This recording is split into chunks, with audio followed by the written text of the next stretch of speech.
Great. And I just want to make mention that since today's session is really meant to serve as a resource to you, please feel free to add questions to the chat as you think of them, and we will work hard to respond to them at the end. Next slide, please.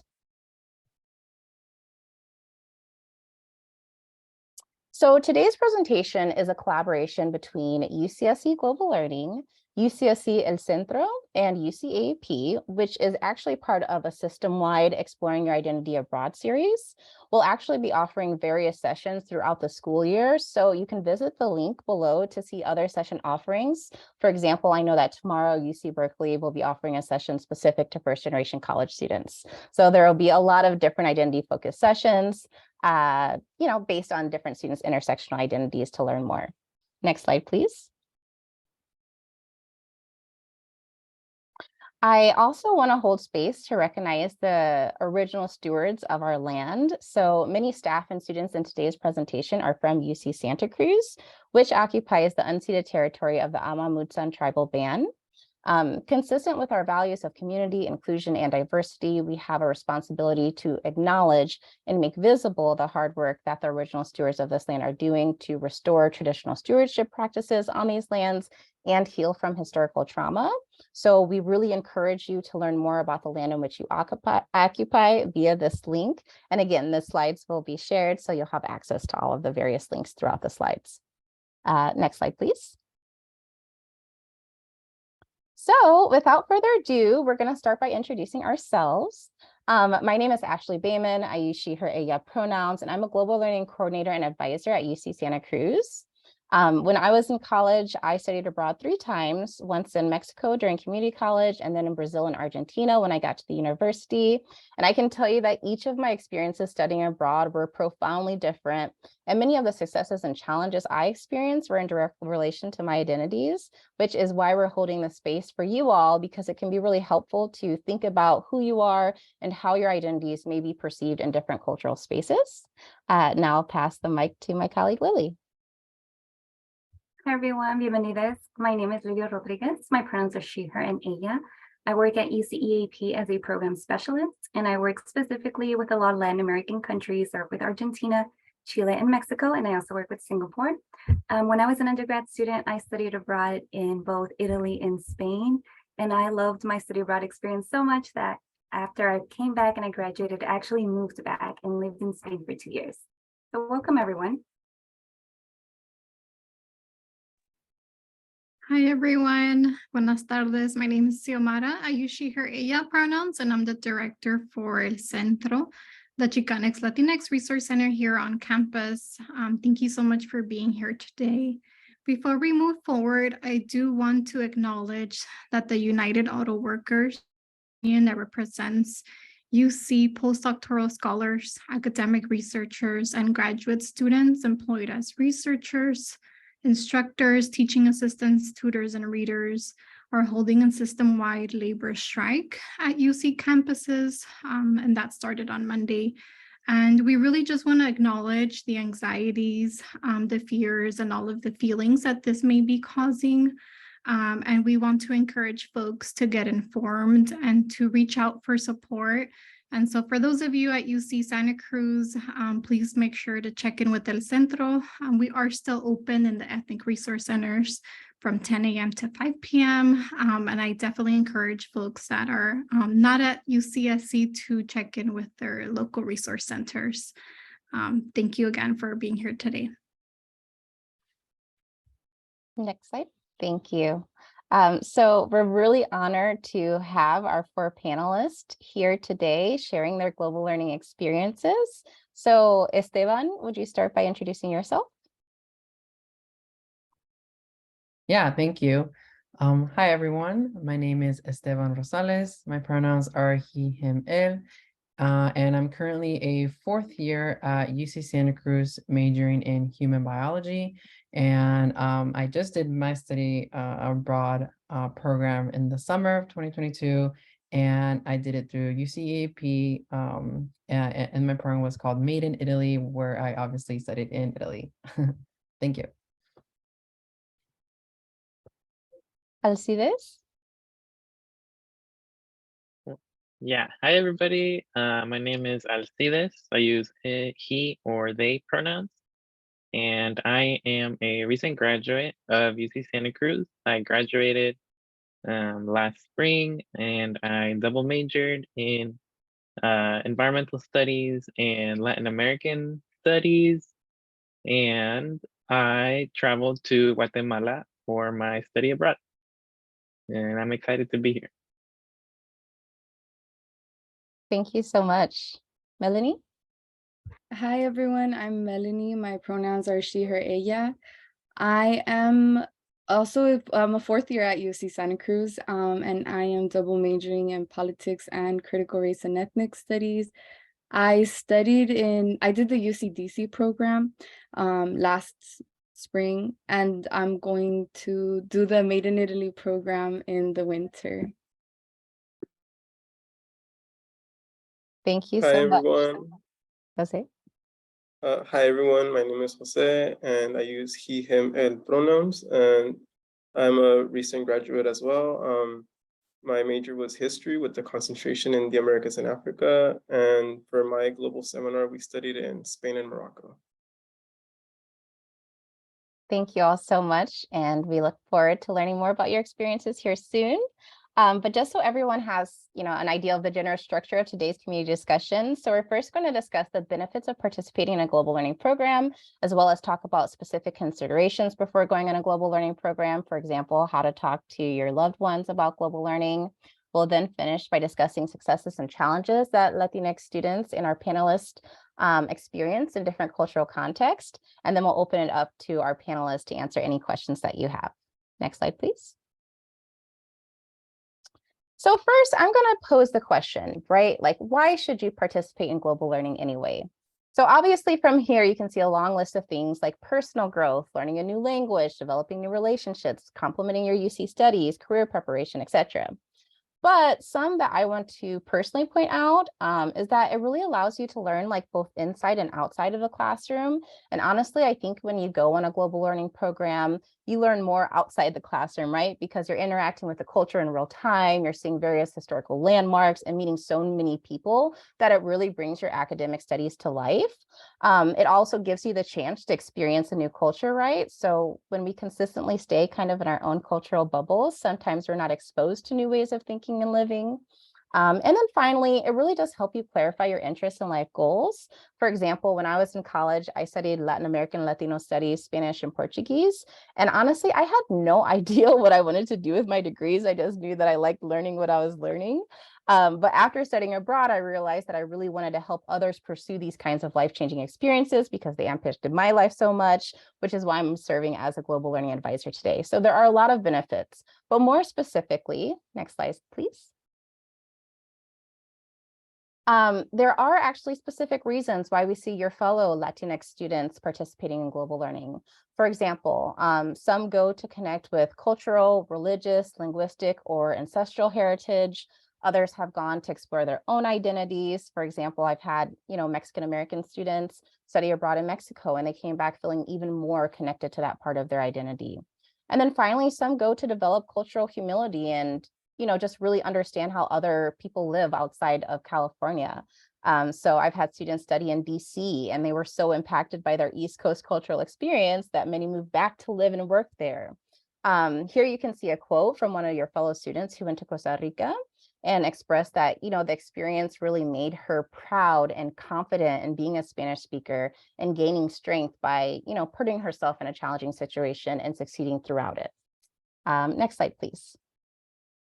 So now let's talk about some specific things to consider before pursuing global learning. So a lot of students kind of express concern that by participating in global learning, it may delay their time to graduation. And I want to share with you all that if you participate in a UC Global Learning program, you receive UC credit that automatically goes on your transcript and counts towards the total units you need to graduate. Also, many students take courses that fulfill major, minor, GE, or elective credit. So that really helps you kind of stay on track to graduate and may even allow you to complete graduation requirements sooner. For example, if you were to go like on a summer program. Next slide, please. I know that a major concern about global learning is the cost to participate. For that reason, I just want to share that, if you receive financial aid, your financial aid goes with you on any UC program. And in many cases, your aid package will adjust to meet the program cost. Another important resource available to financial aid students is that at many UC campuses, you can actually request a financial aid estimate to know how much your financial aid will cover in grants and loans. And then once you know that, you can say, okay, I don't want to take out this much in loans. So then you can apply to scholarships.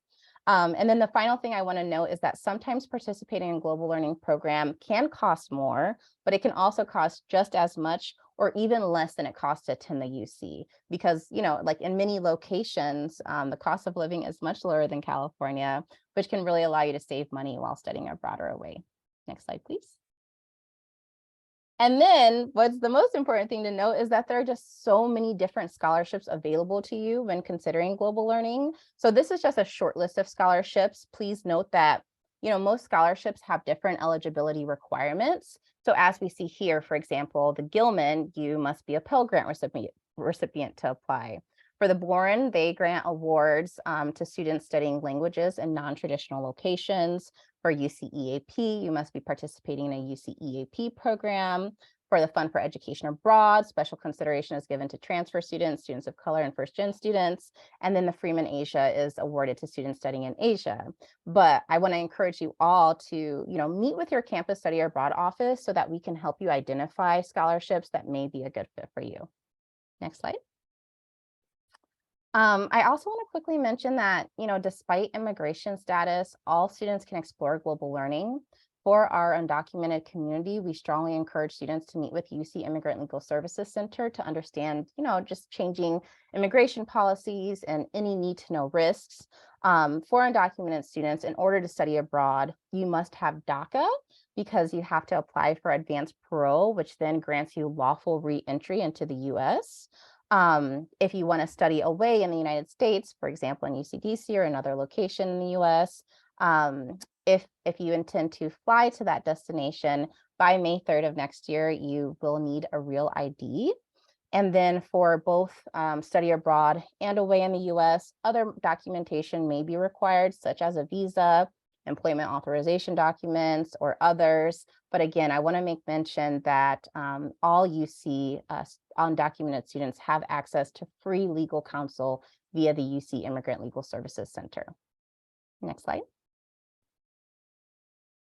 And then finally, many students may wonder, is global learning safe to participate in? I will say that in general, all travels have risk involved. Obviously, we're still healing from COVID-19. And as a result of that, every country kind of has different continued requirements, such as mandated quarantines, vaccination requirements, etc. But your program administrator will be sure to update you if any changes happen in your program as a result of the global pandemic. As I mentioned, risk does exist everywhere, which is why it's really important to research your destination to determine your risk tolerance within that location. I also want to mention that, we're here today because we're looking at the global learning experience through the lens of identities, right?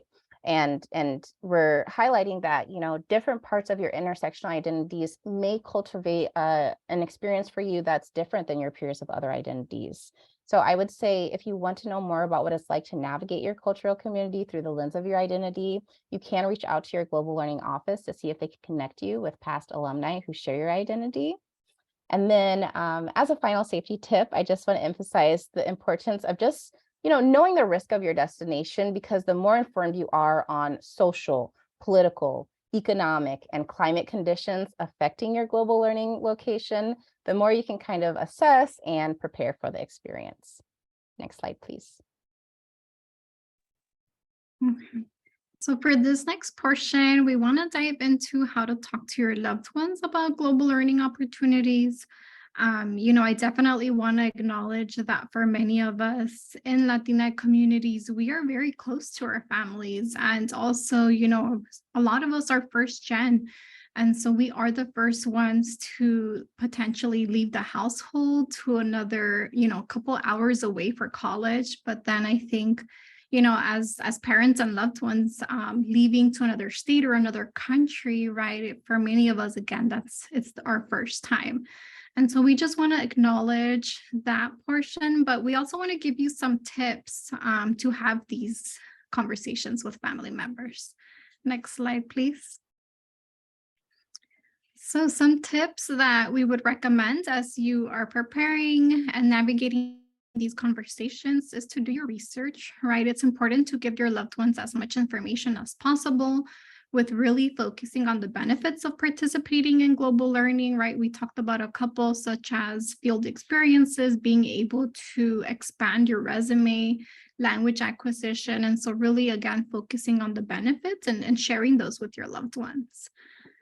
Thinking about the best approach, right? As much as possible, try to catch family members in a good mood, ask them about their own travel experiences, and, perhaps start a conversation if you're thinking about studying in Italy over an Italian meal that you cook for your family. I think it's also important to get a sense of like their feelings regarding travel before you tell them about your plans, right? Or as you are applying for programs, kind of gauge where they're at and what their feelings might be about you leaving to another state or country for some time. The next portion is really listen to understand, right? So as you are having these conversations, make sure to keep calm so that it's a discussion and not an argument. Listen and acknowledge the objections or concerns that they may have, even if you do not understand them or seem reasonable to you at the moment. Do not expect them to make a decision or to change their minds immediately. And with this portion, I do also want to acknowledge that there are times when there are cultural norms and expectations at play, right? And so for us, it's important to be able to recognize those cultural norms and to really, again, listen to understand and making sure that, the conversation is healthy. And if, it becomes unhealthy, to table it for another time that feels best. The next point that we want to share is to make compromises. And so with that, allow flexibility so that your loved ones feel like they get to play a role in your decision making. And so again, with that, it's making sure that you inform them as you are doing your research, really gauging their feelings. And then as you're applying, keeping them, in the loop of that. And then once you get admitted, sharing updates through the process. Safety comes first. So with that, providing your loved ones with health and safety information that you have researched about the program and destination. Showing financial responsibility. And so with that, it's, taking initiative to create a budget for your program that includes any sort of financial aid, scholarships that you may be applying for. Really, talking to your family members about how you are making a financial plan to be able to afford these experiences. Other tips is, you could start saving as soon as you know that you will be applying for global learning experiences, as well as looking for different opportunities such as jobs, internships. There are a couple of ways you could also raise funds through like crowdfunding and asking loved ones to perhaps contribute to this experience. And so again, it's making sure that you share your financial plan with your loved ones. And then finally, I would say the most important piece is creating a communication plan, right? So before you meet with your loved ones, before you communicate that you're going to be leaving, have an idea of what your communication plan will look like while you are in another state or country, right? While you're away. And so, show them that you're still going to be able to communicate regularly. What does that look like? Are y'all going to communicate over phone, over text message? What does the time difference look like? And really just reassure them that, again, you will still be in close communication with them. I can say that as a fellow mom, I think really it's making sure that you're still keeping communication, that we know that you're safe. But we hope that these, tips are helpful in terms of navigating the conversations, but we're definitely here also to support you through this process. And so please feel free to reach out if you need any support. Thank you, Xiomara. Those were excellent tips. As you're considering your global learning options, it is important to consider the successes and challenges that might arise in different cultural regions. Next slide, please. Studying abroad in a predominantly Latino country can have its own set of successes and challenges. It's easy for us to assume that studying abroad in Latin America will lead us on a path of cultural insight and discovery. In fact, many Latina students actually report several personal achievements from their time in Latin America. Studying abroad in Latin America can allow you an opportunity to connect with your heritage, learn about your ancestral roots, and gain a deeper understanding of yourself. While many Latina students report several benefits from studying abroad in Latin America, it is also important to be aware of some of the challenges that might arise during your time abroad. Many of us are already familiar with the cultural dissonance that sometimes occurs when we travel to Latin America, right? This perception that we're not accepted by the host culture can leave us feeling like we're neither from here nor from there. It makes us feeling like, no soy ni de aquí ni soy ni de allá. And this can lead to unmet expectations from our visits to Latin America. Unfortunately, travel to Latin America may also require repression of queer identities, and it's important to consider and learn more about the climate in the host country, as LGBT acceptance can vary across the region. Next slide, please. Joining us today to share his experiences studying abroad in Latin America is Alcides Fuentes. Alcides, can you please share with us some of the successes and challenges you've experienced while studying abroad in Guatemala? Yes, thank you, Lily. Yeah, I feel like the main success that I had when I went to Guatemala was that it felt very familiar and it felt like going home. In my own personal experience, I was born in El Salvador and I came to America when I was 8 years old. So I kind of have like, there was a moment of time in my life where I was another child in Latin America, right? So I have a lot of memories from that time. And I'm lucky enough that I traveled to El Salvador like for Christmas, with my family, like every 3 years or so. So yeah, when this opportunity came up, it felt like another trip back home, kind of, but like it was different, right? Because I was doing different things. My family wasn't there. Yeah, and so that was really that was really nice to be in that different scenario, if that makes sense. And challenges that I experienced were probably just keeping up with the pace of the trip. I feel like when I go on like campus trips or like field trips type of events, I tend to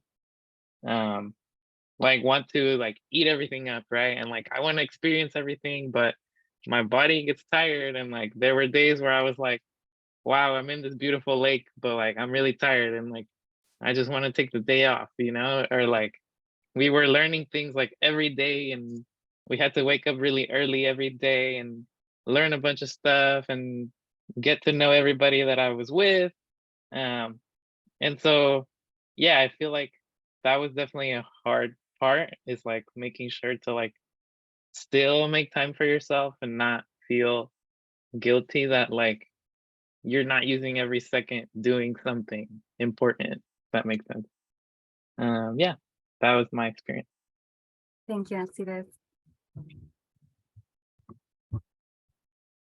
So studying abroad outside of Latin America can also present a variety of challenges and successes. I want to address the challenges first. Challenges that arise when studying abroad outside of Latin America are often the result of locals' inexperience with Latinx people and cultures. Individuals from countries without previous exposure to Latinx students may rely on Latinx stereotypes.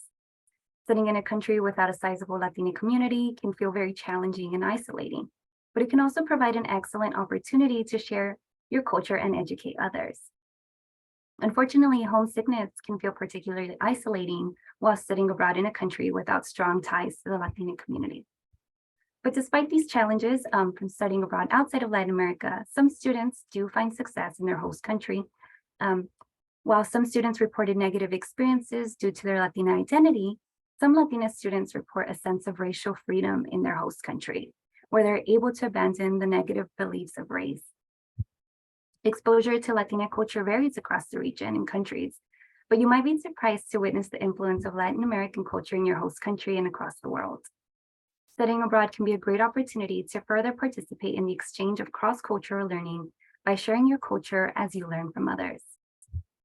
Lastly, and perhaps the most meaningful benefit from studying abroad is the sense of empowerment you gain when you step outside of your comfort zone and are forced to learn how to navigate in a foreign culture. Next slide, please. And joining us today to share his experiences studying in Europe is Esteban Rosales. Esteban, can you please share with us what were some of the successes and challenges you experienced while studying abroad in Italy? Yeah, thank you. So I think personally there were two big successes for me while I was in Italy. One part was that one of my goals when traveling to Italy was to really immersify myself in the language and try to actually practice speaking to locals and other people in Italian, because I've taken some courses before at UC Santa Cruz and I really wanted to immerse myself in the language.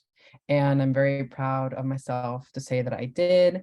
I was able to not just talk to my host family in Italian, but I even gave someone directions in Italian to like go find this other restaurant, and I did it, and I was like so proud of myself. So I was really happy that I was able to learn the language and just be more part of that culture, which brings me to my second point. One of my other goals was to learn more about the culture and the heritage, as I am half Italian.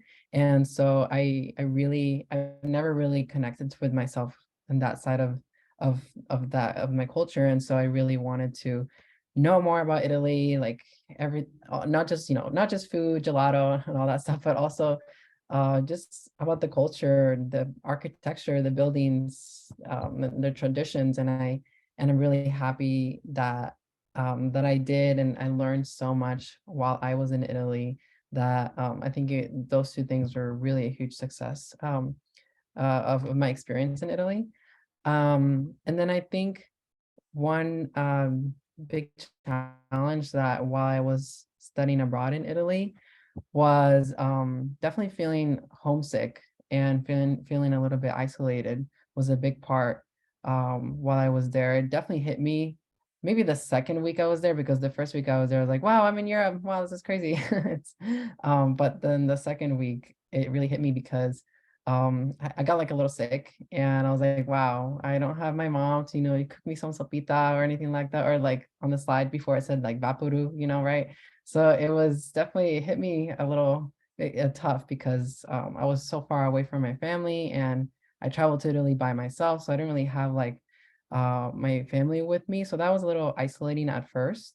But I think what helped me is just always being connected with my family, like texting them, FaceTiming them, and then also just making new friends in Italy as well, and through my program. And eventually I felt more comfortable being in Italy. So yeah, thank you. Thanks, Esteban. We also have Jose Cruz Serrato today.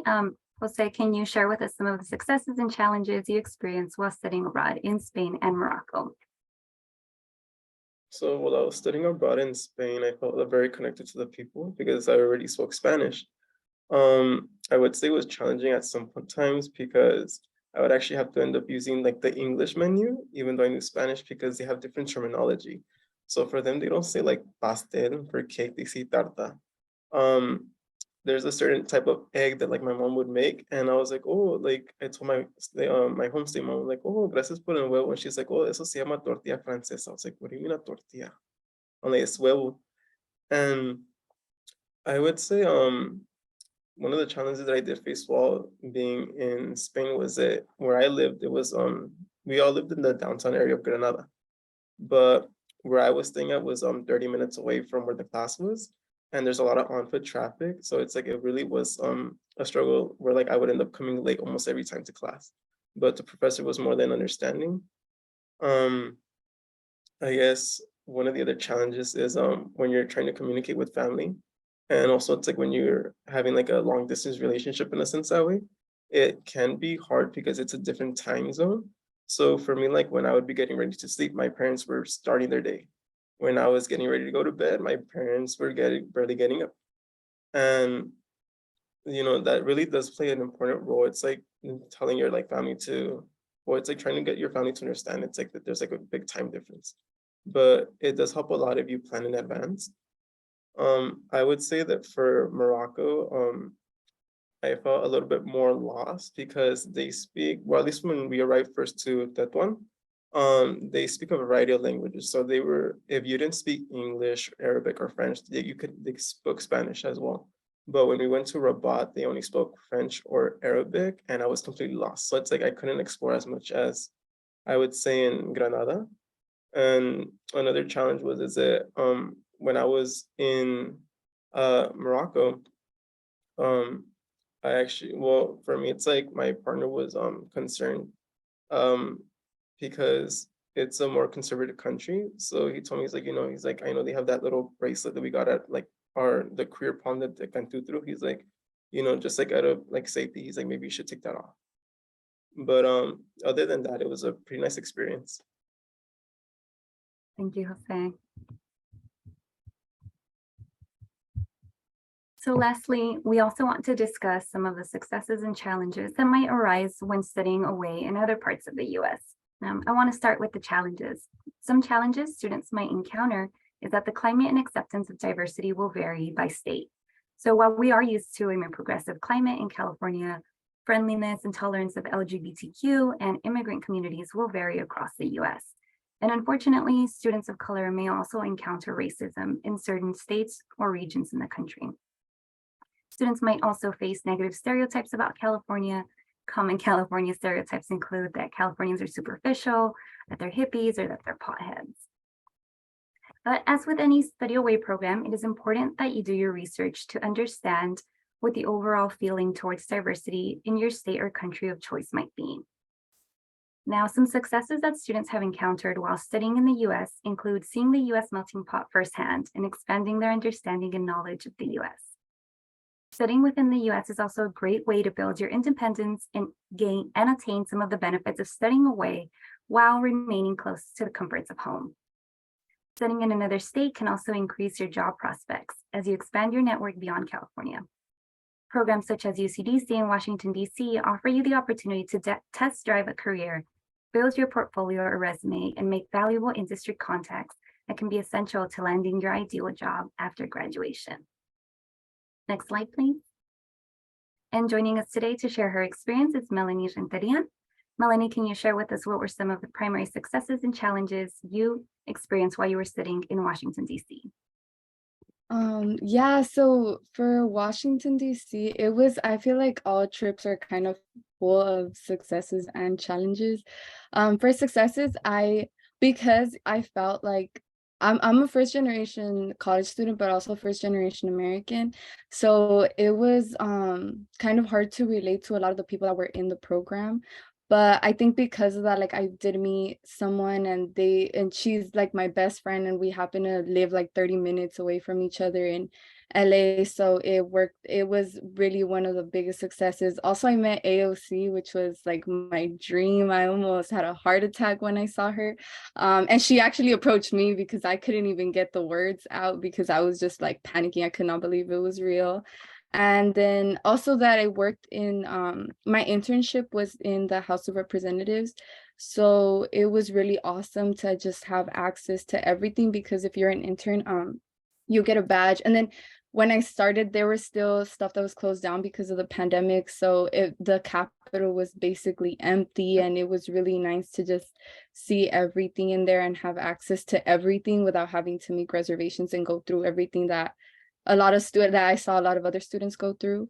For challenges, I would say the biggest challenge was I didn't have an internship before getting to DC, which most people do, because you're just supposed to start your internship as soon as you get there. And I didn't have one, and I started getting scared because I was like getting rejected from some places, or I didn't even know the process. I didn't know what a resume was supposed to look like, because nobody in my family, in my extended family, has had a professional career where they had to go through all this like resume and all the interviews and all of that. So it was a challenge to know what I was doing and figuring it out. And I was just like trying to look up videos of how I should answer interview questions and what kind of questions they were asking. And then another challenge was that when I was there, I was actually kind of surprised, but in DC, my friend and I kind of have white privilege because I'm very light skinned, but my friend does not. And we would both get harassed. Like, people would yell at us like, oh, go back to where you came from and stuff, which was kind of crazy because I live in LA, because I do go to Santa Cruz, but because of the pandemic, I've basically stayed in LA the entire time. And that's never happened to me here. So it was really crazy just seeing that happen, and even seeing it happen to other people that were there too and were also Latinos. But yeah. Thank you, Melanie, for sharing with us. Sounds like overall it was a really rewarding experience. Alrighty, so we want to move forward and go into our panelist Q&A. And so we encourage y'all to drop any questions that you have to our panelists in the chat. And so we do have a set of preset questions that we want to start with just to get the conversation going and hopefully allow you to think of other questions in relation to the ones we'll be answering or asking. So let's start with you, Esteban. If you could tell us, how were you able to fund your global learning experience? Yeah, thank you for that question. So for me personally, definitely like looking at my finances was a top priority. Coming from a low income, like underrepresented like family, it was really tough to just trying to like grasp how I was going to afford my global learning experience, especially since my family could not support me financially. And so luckily working with my advisor, shout out to Ashley, some of the ways that I was able to afford my global learning experience was one, with my school's financial aid. So fortunately I received financial aid, and so I use some of the financial aid that I got to afford my global learning experience. And then what I primarily used to afford my global learning experience was scholarships. I was really happy that I qualified for the Gilman Scholarship. And so I applied for that scholarship, and I definitely recommend it to everyone who qualifies to, that is eligible to apply for that scholarship, because it really does help out a lot to afford your global learning experience. And so getting the Gilman Scholarship was really helpful in affording my program. I also applied for the UCEAP Global Learning Scholarship, and that one also helped out a lot. And I definitely recommend all of you look into maybe your individual University of California's scholarships. I know there was one from UC Santa Cruz, I believe, that I applied for, that I also received, that was specifically for going abroad. And that helped me out a lot too. And so basically my point is that scholarships are really helpful to afford your global learning experience.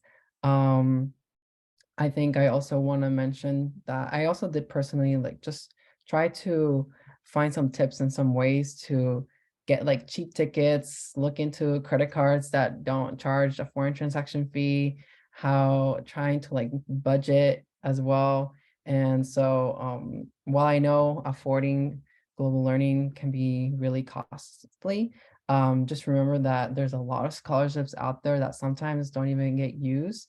And the only thing we have to do is just, write an essay, and hopefully they'll just give us the money. And so I definitely recommend you look into not just financial aid, but scholarships as well, because most of them don't get used up. And so that's how I was able to afford my global learning experience. Thank you so much, Esteban. It's so great to hear that there are many scholarships out there available for students. So for our next question, this one's for you, Alcides. If you can tell us, how did your family react to you wanting to participate in global learning? And how did you overcome any worries or hesitations that both you and your loved ones had? Yeah, thank you for the question. My family was pretty supportive in me traveling abroad since it was to Guatemala. I think my mom kind of has this like mentality that's like, ah, you gotta like chase your dreams, or like you have to like take that opportunity to like travel um at least once in your life, you know, because like she was basically like, you have to do it because it would be really cool and you're gonna learn a bunch of cool stuff. Yeah, so she was really supportive. Um and I think the biggest obstacle that we faced was more so like the logistics of registering for the program. At the time when I was uh like when I had to register, I caught COVID.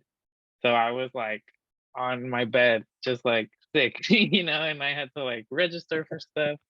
And yeah, I ended up having to pay more for my plane ticket than what was on like the sheet with like the information for the trip. So that was kind of an obstacle. Um, but yeah, my parents were really helpful. They were very supportive, but you know, since I am a first generation student, I did have to go through all that registration process by myself.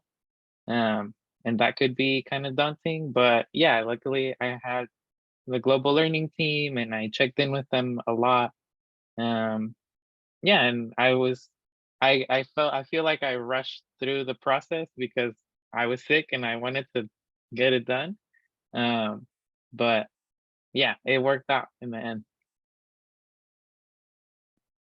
Thank you, Alcides. It's really great to hear that your parents were so supportive of you, chasing your dreams as they shared.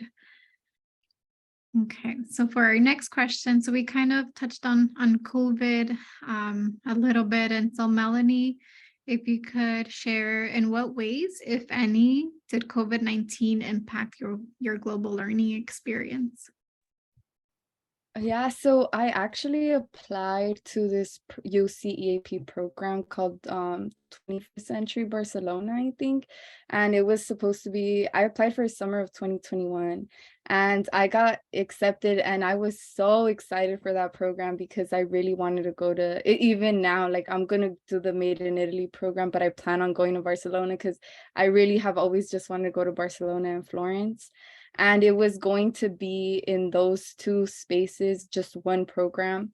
So I was really excited, but it got canceled because of the pandemic, which I was really, really sad about because I was so excited to go. And then when I was in DC, they had a lot of regulations about, like, for the pandemic, to protect everybody in the building, because the way it works there is that everybody is just housed in one building. So we had to like take COVID tests twice a week, and then if you came out positive, then submit it, and then you would quarantine for a while. And luckily I didn't catch COVID while I was there, but a few of my friends did, and then that was like I couldn't see them for like 10 days, that they had to be in like a whole separate apartment. And I know that was really hard on one of my friends because she was just kind of stuck in there and it was really hard for her, but luckily I didn't catch anything. Thank you for sharing. And yes, we could imagine how difficult it could be to get sick while being, so far from your family and loved ones.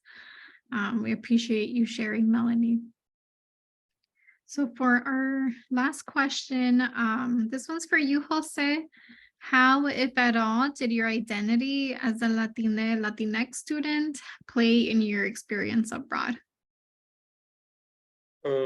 I would say that growing up Latino I was raised like by my parents that whenever someone's trying to get your attention, you don't say que, you say mande. And in Spain, it's the reverse. It's actually taken as an insult.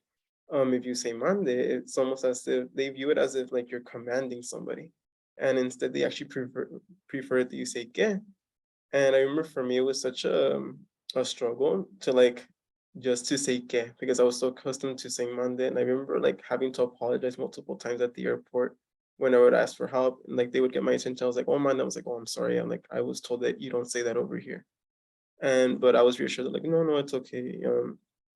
But I would also say that when in the area of Granada where we were, the first day that we met up in an area called Plaza de Isabel la Católica, which is where they have this really big statue. And when we were walking up to it, there was a person kneeling and in front of the queen. And I was like, oh, and then like, as I got closer, I was like, is that really who I think it is? And it was a statue of Christopher Columbus kneeling in front of the queen. And for us, I remember we would joke about it, but we talked about like how we definitely felt some type of way just meeting up and seeing the statue. It's almost as though, like we were paying like tribute involuntarily, but um honestly, it's like it's one thing that my host mom says. She's like, like understand it's like there's a way that you learn history. There's a way that we learn history as well. And they do know the sentiment behind it, and they are like aware of like the things that we learn here too as well.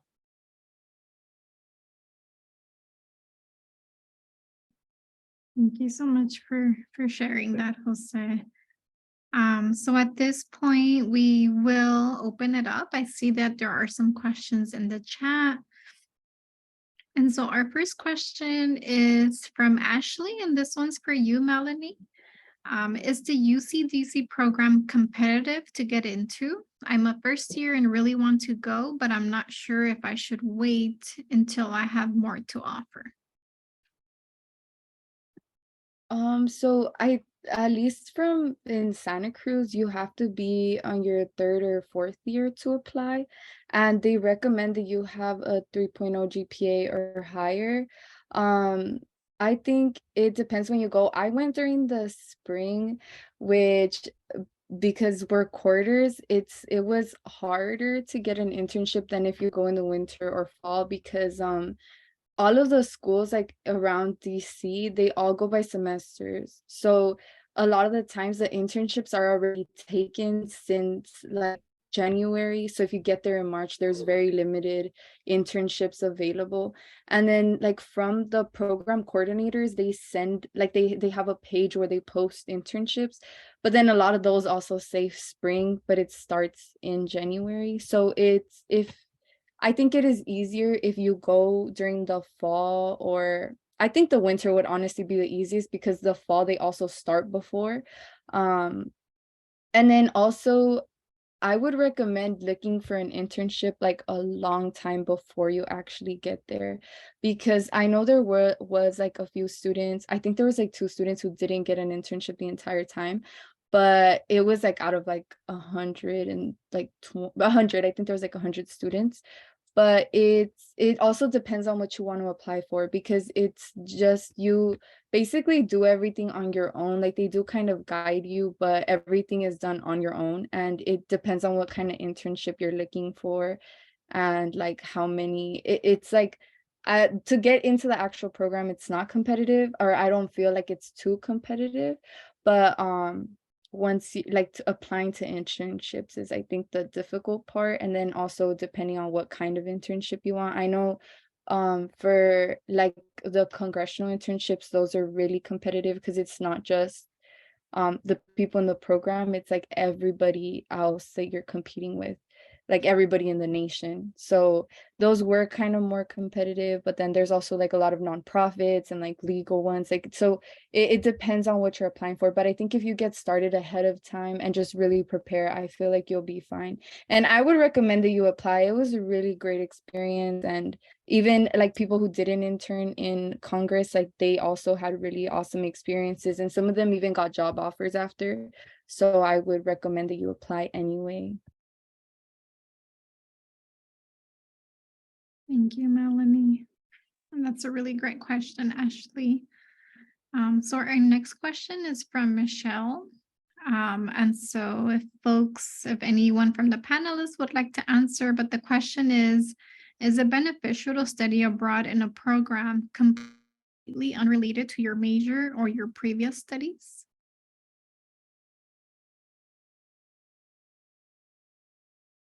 I would say that preferably you do want to choose a program that aligns with what you want to study.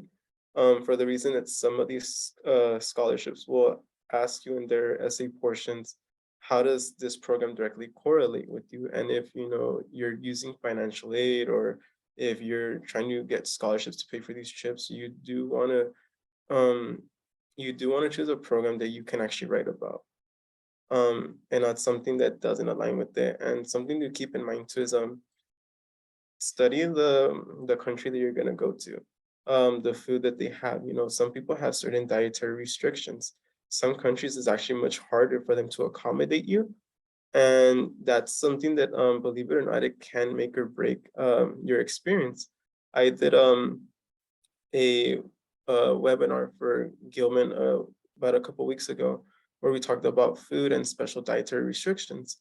There was a Gilman scholar, or a person who got the Gilman scholarship, and they left on the second day because they just couldn't handle the food. And it was surprising to the rest of us because it's like, oh, it's food. But something as small as that can actually make or break sometimes your experience. Thank you for sharing, Jose. Are there any other thoughts from the other panelists? I see that Esteban placed their response in the chat. Personally, I studied abroad in a program that was unrelated towards my major, and it was beneficial because it not only gave me a break from my studies, but it gave me an opportunity to study something outside of my major and have fun with. Thank you for sharing that, Esteban. Do you want to say anything else? Oh, yeah. No, thank you. Sorry, I couldn't unmute, so I was like, no, I'll just type it. But yeah, you got it. Thanks. All right, let's see what else.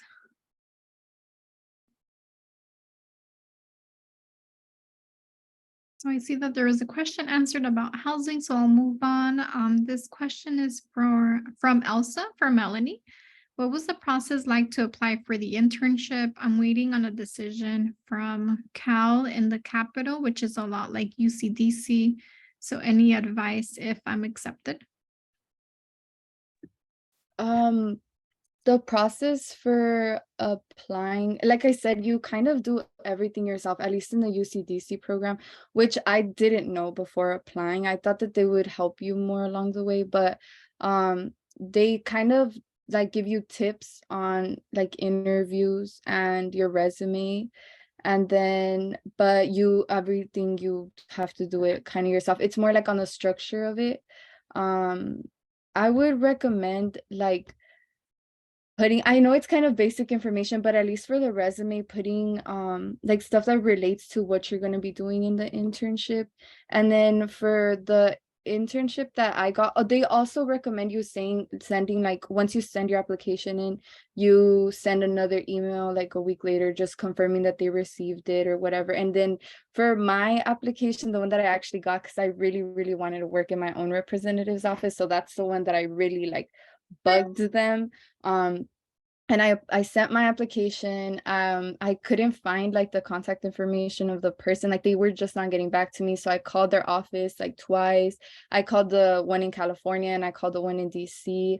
And then once they answered me, like I kept asking for updates on my application until I finally got the interview. And then a few days later, they told me that I had gotten the internship. But yeah, for the one I got, I just like really showed them that I was really interested. And they said that like that was good from my part when I actually got it and I was working with them. The staff assistant and the chief of staff from the office, they both told me that it was good how much I insisted, because it showed that I really wanted the internship. So I would recommend, like, if you really want one, you just like, if they leave you, if they kind of ghost you, just hit them up again, be like, hey, what's going on? Like, I'm really interested still. What's the process? I recommend that you do that.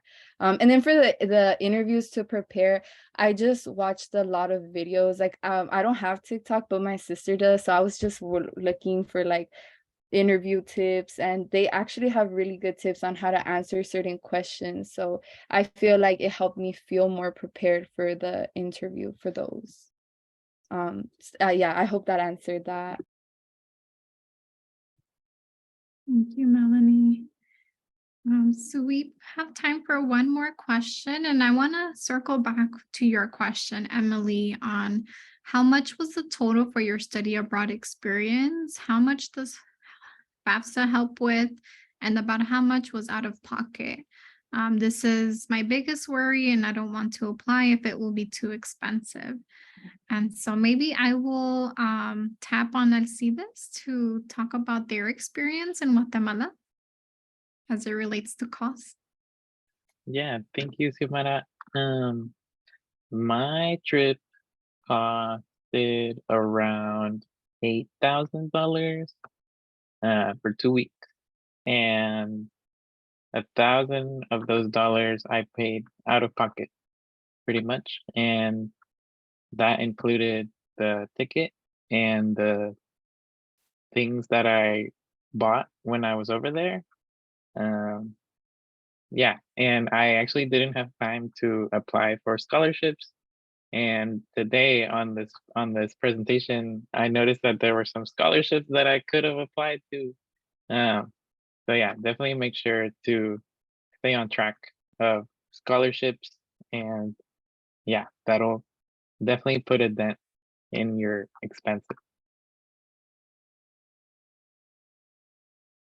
You talked a little bit, Alcides, about like other out-of-pocket costs. Like in addition to your flight, can you kind of talk about like what you mean by like things that you bought? Was it like food, meals, transportation? Like what does that piece look like? Yeah, definitely food, meals. Sometimes there's always gonna be like downtime when I'm not like in the class of whatever trip that I was a part of. But yeah, like I would go out with my friends and like we would go have dinner, and that isn't really factored into the cost of the trip. Yeah, and then I made the math later, and yeah, I spent like $300, $400 just like on food and like gifts for people. Um, yeah, and then yeah, because I also just wanted to, like, there were other people that didn't have funds, or like they had less funds, and we were all in there together. So I was like, it doesn't matter. Like, we're here, we can pay for it. Um, yeah, and that really helped out. And I graduated right before I went on the trip, and it was funny because I had my graduation party like the weekend before I had to leave on the trip. So a bunch of family members and like family friends were giving me like grad gifts with money. And then, yeah, that helped me, just have some cash when I was there. So yeah, that's another tip. Plan your grad party right before you're gonna leave, and you'll have some cash. Love it. Thank you so much, Alcides, for being honest and transparent in your response. So with that, I will close the Q&A. Thank you so much, everyone, for the really thoughtful questions, and to our panelists for being really candid and sharing their personal experiences. We hope to, again, make ourselves available. If any questions come up after this, definitely please feel free to reach out to any one of us here or your UCEAP office. And I will hand it over to Ashley, I believe, with the next slide. Yeah, I just wanted to quickly share, again, I recognize we're a little bit over time, so I don't be cognizant of that, but various campuses have different resources for students, identity specific resources. So again, I'll share these slides with everyone, and you can take a picture of the QR code to see the different identity resources offered by various campuses. So that's always available to you. It's public facing. So I just wanted to make you all aware of that.